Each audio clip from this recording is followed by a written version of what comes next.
All right, I have 15 minutes before I have my next meeting, and I was just talking to the YouTube for like 10 minutes and realized I never hit record. That sucks. So, anyways, let me start over. I'm on day 9 of 365 days of YouTube videos. And in these videos, I am talking about topics that I feel are relevant to the collective, that I hear the most in conversation with my clients, and they're topics that I find most useful for myself on my own path. So, relevant topics that hopefully mean something to you and help you in some way or another.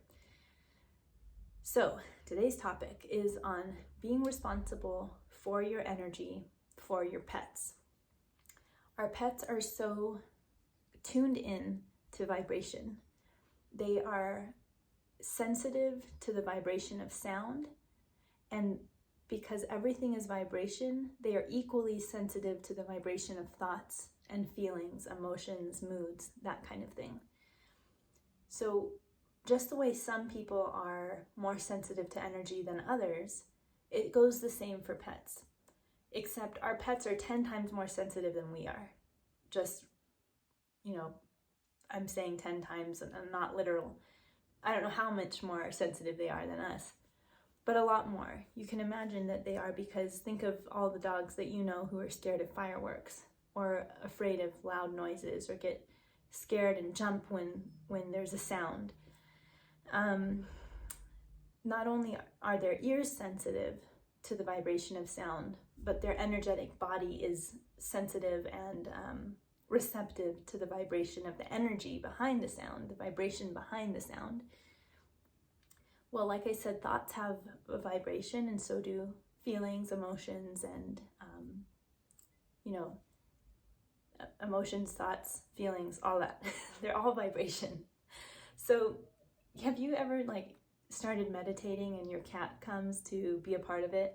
Or you were hanging out with someone in the room or a group of people and you guys were just being mellow and talking, and then your cat wants to come and be kind of in the same room, in the same vicinity? Or have you ever, maybe gotten a massage or was doing something relaxing with yourself and your cat has to come and be a part of that? That's because, I'm using cats as an example, but this goes for animals. They pick up on the energetic frequency that's happening around you and with other people. There's times where they want to be close to it, and there's times where they want to be away from it. Like if there's fighting or disagreement or a lot of sadness, some animals don't want to be around that because it's so much more intense for them. And then some are very in tune with it, where they can sense that you're feeling bad and they're extra loving to you, and you think it's a coincidence, but it's not. They're tuned into the vibration that you are carrying. So I just finished a session with a client who booked me for her dog. She wanted to do a communication session with him. So I met with him.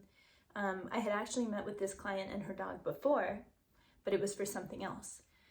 And what was happening is I met with him a couple months ago, and I didn't really remember who the dog was, because when I do the healing sessions with energy, I go into a meditative state, and so my memory doesn't work the same as it would if I'm awake and alert and in the beta state. It's a different kind of state that you're in when you're doing animal communication and energy healing.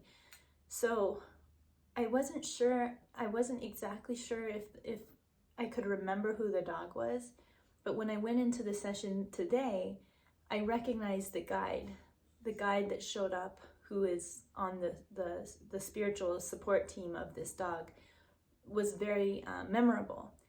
And so things started coming back from the past session. Oh, I think I know who this dog is because I remember this guide.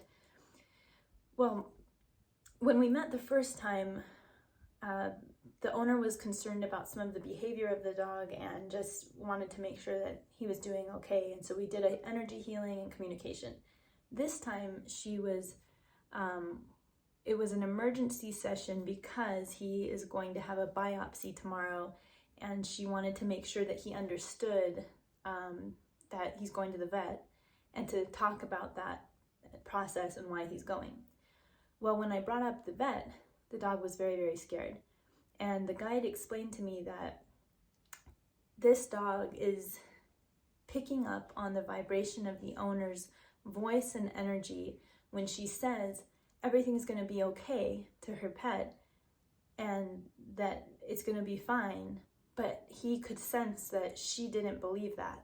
She was very nervous, scared, worried, skeptical, and she admitted, I'm thinking of the worst case scenarios. Well, the guide and the dog told me that in session, so I knew we need to get this owner's energy right, because right now she's influencing the dog.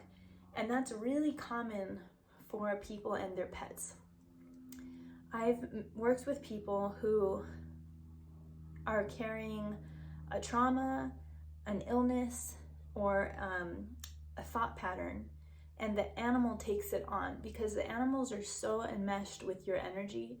They get so close, and they're so sensitive to energy that when they sense something's wrong, they take it on in their own body, or their own energetic frequency. So if you are someone who constantly worries about health or safety or negative outcomes, that is a really big strain on your pet. And so I feel like I talk about this in a strong way when I say it, but you have to be responsible for your energy as a pet owner. You have to be responsible for your thoughts as a pet owner, because our animals are so close to us and they're so sensitive to energy. They can read your thoughts. You can communicate to them in thoughts, and they can pick up the things you don't communicate, just the emotions you hold. So if you're telling your pet everything's going to be okay, or you're trying to lift them up, but you don't actually believe that, that's very confusing for them, and they know something's up. So if you're taking your pet to the vet, or if you're trying to prepare them for something, or you want to explain something to them, like, hey, buddy, I can't take you to the park right now, but we'll go later. Visualize in your mind what you're saying and what you're trying to describe to them. Make sure they understand your thoughts about the subject that you're relaying to them. They can pick up that kind of information. So it's easier for them to understand when you're 100% clear on what you're saying and what you intend. So like this woman, we talked a lot about in the session, it became very much a personal coaching session as much as it was a session for her dog, because she needs to understand that her tendency to think worst case scenario is really not only confusing her dog, but it's also exhausting her. It's bringing her immune system down. It's making her a more nervous wreck. So she needs to focus and choose each time what she's going to focus on. Am I going to focus on putting energy towards the thing I don't want to have happen, or am I going to put energy towards the thing I do want to have happen? And if I focus on what I want to align to, and that this biopsy is going to go well, and that I can visualize with 100% clarity the best possible outcome for this procedure, then when I say to my dog, everything's going to be okay, he's going to pick that up and know she believes it, and so now I feel better, right? But it also makes a huge impact in your life. I've met people who, like I said, were so nervous and worried that their pet became sick because they're constantly absorbing the energy from you.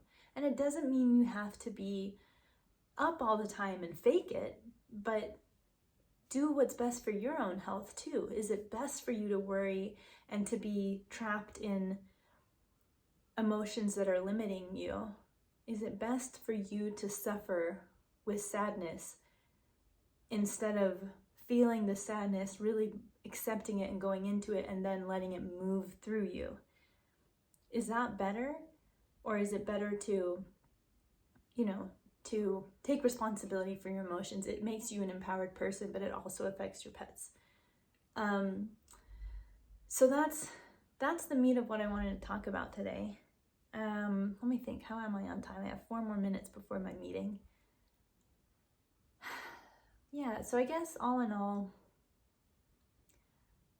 just be aware of the emotions and the thought patterns that you carry. If you're a pet owner, it's the responsible thing to do. It doesn't mean be perfect, but at least explain to them why you're scared. It's like if you're a mom, right, or a dad, you're a parent, and your kid sees you crying, and you're kind of a mess. You're like sobbing or crying or seem really, really down. It does a lot better for them when you explain to them that you're sad right now. You explain to them maybe just generally what you're sad about. You don't have to get into details because you don't want to scare your kids away with these big adult complex things, but it's the same kind of way you treat your pets. You may not be a happy, perfectly happy, upbeat person all the time. That's not possible, and it's not even healthy. You just want to be real. So if you can't seem to get over the negative thought or emotion or the worrying or the worst case scenario, you tell your pet, hey, I'm really worried about the biopsy tomorrow, but I want you to know that I worry too much about everything in life, and I'm working on it. I'm working on not being such a worried wreck because it's damaging to my health, and I know it's not helping you. And I want you to know that even though I'm worried, I still have belief in your capabilities. I think that this can go well. I just also feel really scared, but I'm here for you, right?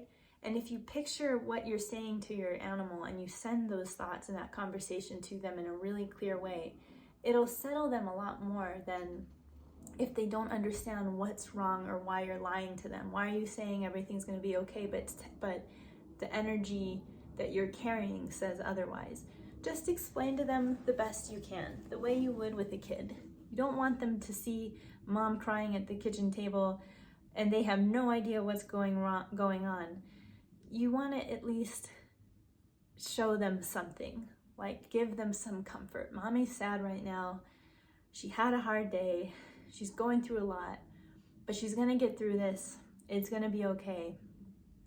It's just a tough day right now, but I'm working through it, right? It gives them comfort to know, okay, she's talking to me about what's happening and she's not hiding it from me. She's not lying and saying, oh, mommy's fine, and wiping the ears.